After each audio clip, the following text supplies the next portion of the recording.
सारिखे पूर्ण वैराग्य ज्याचे, वसिष्ठा परिज्ञान योगेश्वराचे, कवी वाल्मिका सारिखा मान्य ऐसा. नमस्कार माझा सद्गुरु रामदासा, जय जय रघुवीर समर्थ. दशक 9, समास 6, गुण रूप निरूपण. या समासामध्ये श्री समर्थांनी वेदांतदृष्ट्या आणि साधनदृष्ट्या एक फारच मौल्यवान गोष्ट सांगितली आहे. ती अशी की या संबंध चराचर विश्वाला जाणीव व्यापून आहे. सचेतन म्हणजे जिवंत प्राण्यांमध्ये जाणीव आढळते, यात नवल नाही. परंतु अचेतन वस्तूंमध्ये देखील जाणीव असते, असा वेदांताचा सिद्धांत आहे. संतांचा अनुभवसुद्धा असाच आहे. किंबहुना विश्वात सगळीकडे व्यापून असणाऱ्या जाणीवेची संवेदना, अनुभव असेल असे सूक्ष्म मन तयार करणे हाच परमार्थ साधनेचा प्राण आहे. ज्ञानी पुरुष सांगतात की हे सारे विश्व नामरूपांनी भरलेले आहे. प्रत्येक वस्तूला नाम आणि रूप अशी 2 अंगे असतात. रूप म्हणजे वस्तूंचे बहिरंग, ते पंचभूतांचे विणलेले असून स्थूल असते. नाम म्हणजे वस्तूचे अंतरंग, ते जाणीवमय व सूक्ष्म असून शक्तिमान असते. रूपामध्ये बदल होतो, परंतु नामामध्ये बदल होत नाही.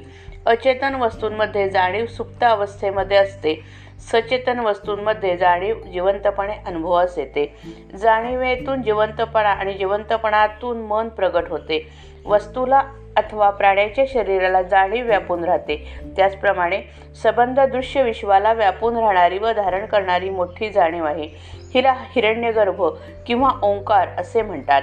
ऋग्वेदामध्ये असा मंत्र आहे, हिरण्यगर्भाः समावर्तताग्रे भूतस्य जातः पतिरेक आसीत. अर्थ, विश्व उत्पन्न होण्यापूर्वी हिरण्यगर्भ एकटाच होता. तो सगळ्या विश्वाचा स्वामी आहे. मांडुक्य उपनिषद सांगते की ओ इति एतत् अक्षरम इदम सर्वम. ओ हे सर्व अक्षरच हे सर्व विश्व आहे. आपण त्यास विश्वमन असे नाव देऊ. या समासामध्ये श्री समर्थांनी विश्वमनाचे वर्णन केले आहे. साधनाने साधकाची जाणीव देहाच्या बाहेर पसरते. ती सूक्ष्म बनत जाते आणि सर्व जीवांच्या जाणीवेशी समरस होऊ शकते. अशा रीतीने माणसाच्या जीवाला व्यापकपणा येऊन अखेर तो महान आत्मा म्हणजे महात्मा होतो. श्रीराम. आकाश जैसे निराकार, तैसा ब्रह्माचा विचार, तेथे वायोचा विकार, तैसी मूळ माया. हे दासबोधी असे बोलिले, ज्ञानदशकी प्रांजळ केले. मूळ मायेत दाखविले पंचभूतिक. तेथे जाणीव तो सत्वगुण, मध्य तो रजोगुण, नेणीव तमोगुण, जाणीजे श्रुती. म्हणाल तेथे कैची जाणीव, तरी ऐका याचा अभिप्राव. पिंडी महाकारण देही सर्व, साक्षिणी अवस्था.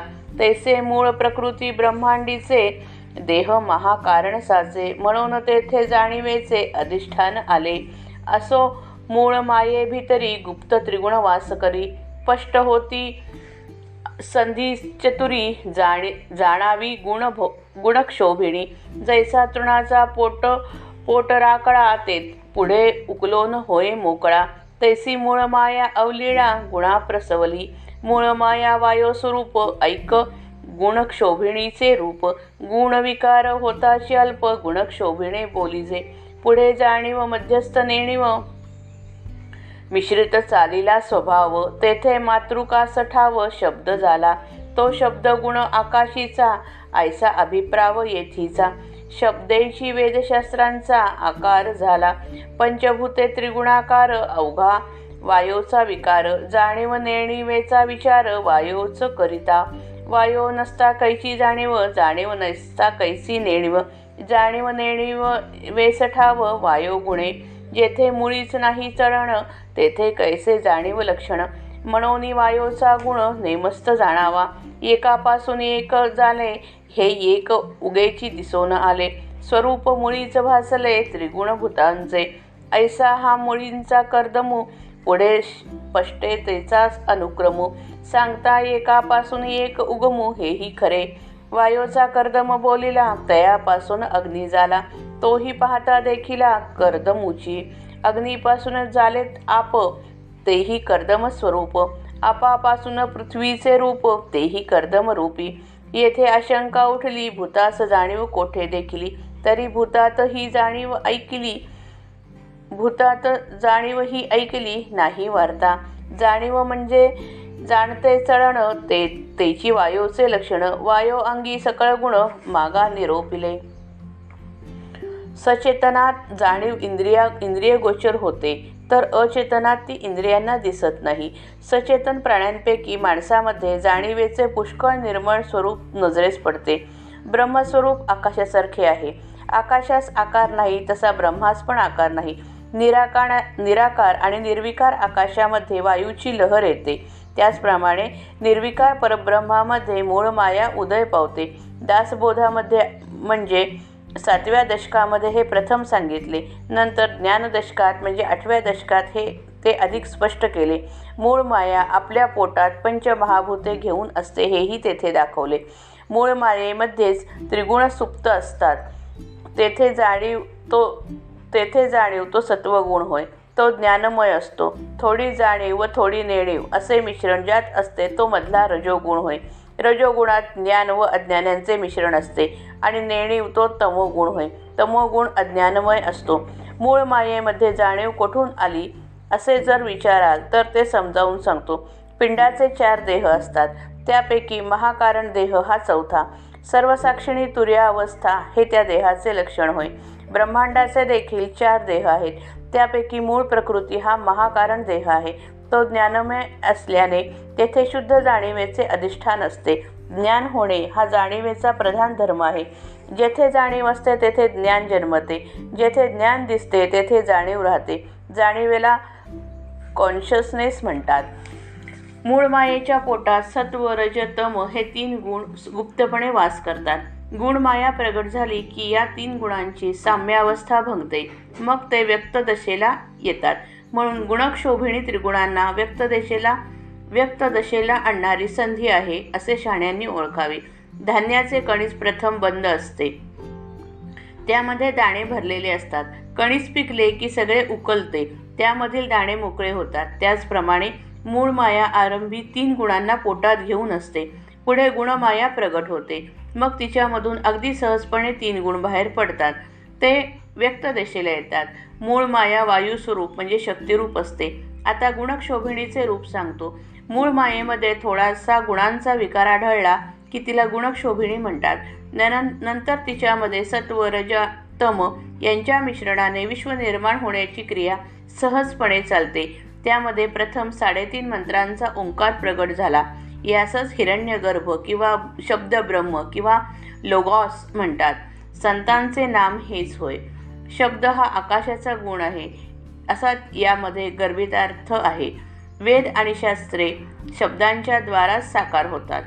5 भूते आणि 3 गुण मिळून 8 होतात. ही अष्टधा प्रकृती होय. ही मूळ मायेचाच विकार आहे. तिचेच एक कनिष्ठ रूप आहे. ज्ञान व अज्ञान यांचा विचार करण्याचा प्रसंग मूळ मायेमुळेच येतो. परब्रह्माच्या ठिकाणी केवलपणा असतो. ते नुसते असते. तेथे जसे अज्ञान नाही तसे ज्ञान देखील नाही. पण मूळ मायेमध्ये मी ब्रह्म आहे अशी ज्ञानरूप जाणीव आहे. तिच्या मागोमाग अज्ञानरूप नेणीव प्रगट होते. जर मूळ माया नसती तर परब्रह्माला स्वतःची ज्ञानरूप जाणीव झाली नसती. जाणीव निर्माण झाली की नंतर नेणीव स्वाभाविकपणे पुढे येते. म्हणून जाणीव व नेणीव किंवा ज्ञान व अज्ञान या जोडीला मूळ मायेखेरीज स्थान नाही. जेथे मुळीच हालचाल नाही तेथे जाणीवेचे अस्तित्व आहे असे म्हणता येत नाही. म्हणून जाणीव हा वायूचा गुण निश्चितपणे समजावा. मूळ मायेला वायू का म्हटले याचा उलगडा येथे होतो. हालचाल होणे ही जाणीवेची खूण आहे. वायूसारखी हालचाल करतो म्हणून जाणीव वायुरूप आहे. परब्रह्मात मूळ माया निर्माण झाली तेव्हा मी ब्रह्म आहे अशी जाणीव निर्माण झाली. ही जाणीव ज्ञानरूप आणि शक्तिमय असते. कोणतीही शक्ती हालचाल केल्या वाचून राहू शकत नाही. म्हणून मूळ मायेतून गुण माया प्रगट होते आणि मग तिच्यामधून त्रिगुणांच्या पायावर सारे दृश्य विश्व आकारते. या दृष्टीने मूळ माया वायुरूप म्हटली जाते. एकापासून एक झाले असे सांगितल्या वाचून विश्व कसे निर्माण झाले हे आपल्याला बोलता येत नाही. खरे म्हणजे 3 गुण आणि पंचभूते दोन्ही मूळ मायेमध्ये एकमेकांमध्ये मिसळलेलीच आहेत. याचा अर्थ असा की आपण देहबुद्धीने विचार करणारी माणसे आहोत. आपली बुद्धी स्थलकालाच्या मर्यादेत वावरते. आधी आणि नंतर, येथे आणि तेथे, कारण आणि कार्य या 3 मोजमापांखेरीज आपण घटनांचा विचार करू शकत नाही. केवळ दृश्य घटनांचा विचार करीत असता स्थलकालानिमित्त सार्थ ठरतात, परंतु सूक्ष्म अतींद्रिय आणि स्थलकालातीत घटनांचा विचार करीत असता कालानुक्रम लावणे बरोबर नाही. जेथे काल अजून निर्माण झालेला नसतो अशा मूळ मायेच्या आणि गुणमायेच्या घटना आधी आणि नंतर घडतात असे बोलता येत नाही. त्यांचा क्रम तर्कानुसार समजावा, कालानुसार समजू नये. मूळ मायेमधील पंचभूते आणि त्रिगुण यांच्या मिश्रणाची अवस्था अशी आहे. तेथेच ती सूक्ष्म व एकरूप असतात. पुढे एकपणाचा अनेकपणा होऊ लागला म्हणजे 5 भूते आणि 3 गुण वेगळेपणाने अनुभवाला येतात. अनेकपणाचा क्रम सांगताना एकापासून दुसरे निर्माण झाले असे म्हणणे योग्य व बरोबर असते. आत्तापर्यंत वायूमध्ये असणारे मिश्रण सांगितले. वायूमधून तेज निघते, अग्नी निर्माण होतो. अग्नीमध्ये देखील वायूप्रमाणेच मिश्रण असते. अग्नीपासून पाणी निर्माण झाले, त्यात मिश्रण असते. पाण्यापासून पृथ्वी झाली, तिच्यात देखील मिश्रण असते. या ठिकाणी एक शंका येते, ती अशी की 5 भूते दिसायला तर अचेतन दिसतात, त्यांच्यामध्ये जाणीव कोठे आढळत नाही. पंचभूतांमध्ये जाणीव असते ही गोष्ट कधी ऐकली नाही. शंकेचे उत्तर असे की हेतुपूर्वक होणारी जी हालचाल ती जाणीव होय.